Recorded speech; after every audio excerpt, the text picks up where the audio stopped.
Sesudah Selasa awan nyampe di asrama haji Palembang, 40 warga ex-Gavatar asal Palembang, Banyuasin, Samoku Timur, kodak menghindari sorotan media.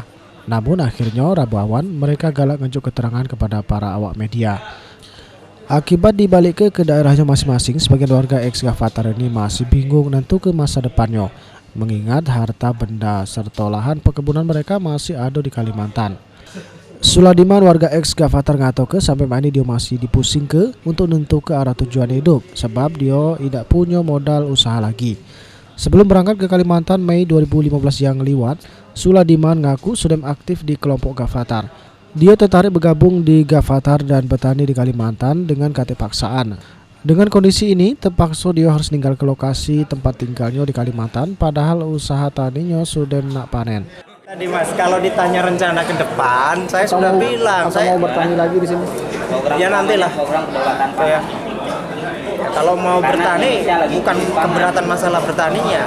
Saya ini kan meninggalkan lokasi yang tinggal mau memetik hasil, cuman kan dibalikan ke sini. Saya ini pusing kalau ditanya seperti itu.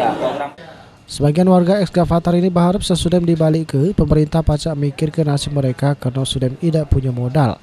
Tawan salah siko wong tua warga ex-Gavatar asal Telang Banyuasin ngato ke dia tidak tahu anaknya sudah melok kelompok Gavatar.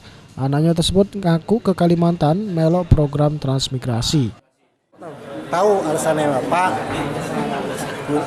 harapan yang tran migrasi ini di Kalimantan jalur donga restu nih yo tetap donga restu nih mungkin bakal beli kita yo Bali aku aja menang benikana buat kadikone sakit yo. Nah, ini rencana ke depan gimana? Ya rencana ke depan di rumah pokok tani ya Suruh tani lagi? ya tegak aku nih tani